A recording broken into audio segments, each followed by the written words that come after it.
plan. Just wondered what it was that you saw ahead of the matchup and how you thought that applied, just given all the guys that were out, right, and what the expectation on the outside might have been. Yeah, well, I just like how our guys are playing right now. I mean, we're playing scrappy as hell defensively, and we got a lot of defensive talent in the rotation. And the way we played against Sacramento and Toronto, just wanting to hit the other team with our offense, the confidence shooting the ball from the 3-point line, the extra pass mindset, everybody playing team basketball. I felt like we could attack these guys, with that type of offense, hit them early.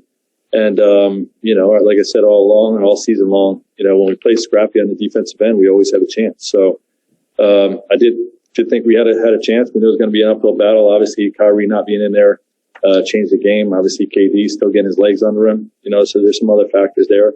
But I'm super proud of our group. Frank, a lot of guys stepped up in various spots. THJ, the assist, Drummond inside, and McLemore coming off the bench. You can go on down the list. Are there a couple things that stood out to you from guys that you felt like you especially needed? It's really, I haven't thought about this post-game. It's really hard to call out one or two guys. But everybody that played contributed at a super high level. Starting with Dennis early on, attacking their switches and basically scoring on every single one of them. Keith and Drum, just brought that physical presence and shot making, to the fight. KCP didn't have a great first half offensively, but he was defending his butt off, and we knew that his offense was going to come around, and he was great during that stretch. THT starting 11 assists, career high for him, and those guys off the bench. They really played their tails off. Ben coming in, making 5 threes, getting red hot. Zoe McKinney did everything. Offensive rebounds, low man helps, knock down some threes. Trez, AC, doing what those guys do. Just a complete team effort, and it's tough to single out one guy, in terms of call-outs. McMenamin had mentioned a shooter the game last year in OKC. I know that you had some fun at Dennis's expense discussing that game when everybody was out, right, and you blew out the Thunder. I think it was in January.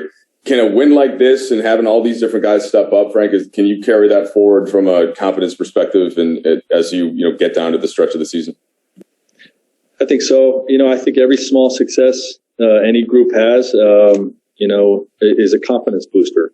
And you really try to highlight those and why it happened and what contributed to us playing this well.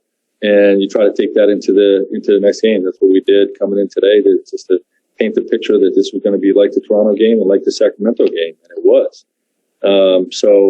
This type of performance, this is 3 out of the last 5.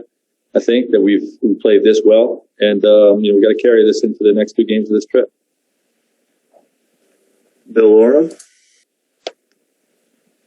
Frank, what does a win like this do when you are missing, so many guys? What does it mean for your culture and kind of the trust in the locker room? I know you're just kind of talking about how it can build confidence, but in terms of other dividends that could be paid, kind of throughout the season, we've been talking about that OKC game for more than a year now in terms of what that ended up meaning for your group. Well, there's to me, the biggest lesson is the value in playing team basketball.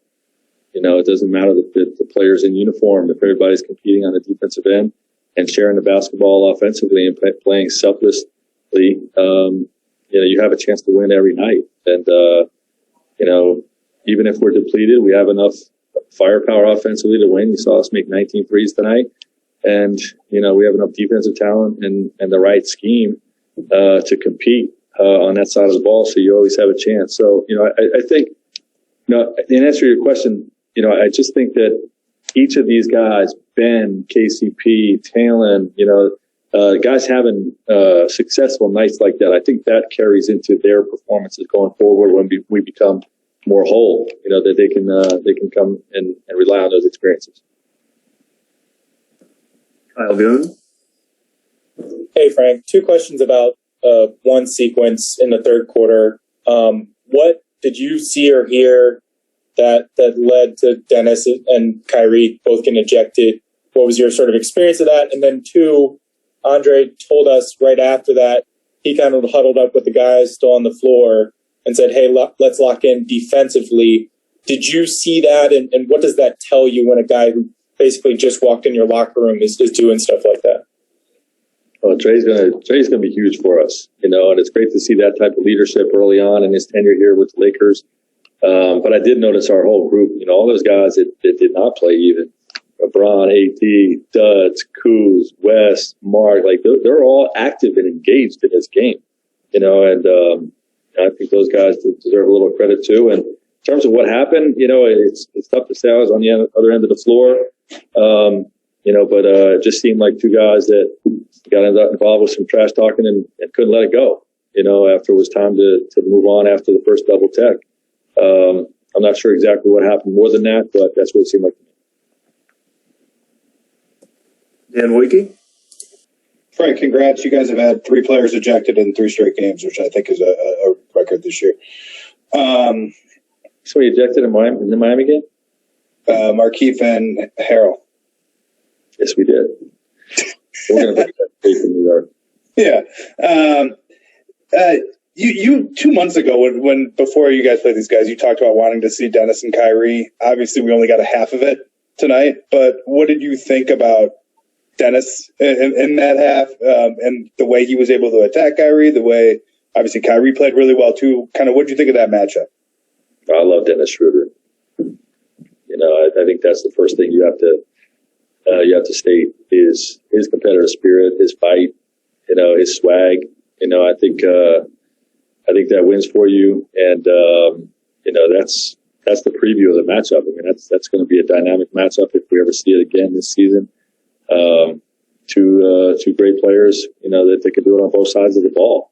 And, Kyrie obviously is as good as it gets. So, you need somebody like Dennis that can hold his own defensively. No one can stop Kyrie, but you need somebody that can hold his own and somebody that can go back at him on the other end. And I thought Dennis, before the ejection, did both of those things.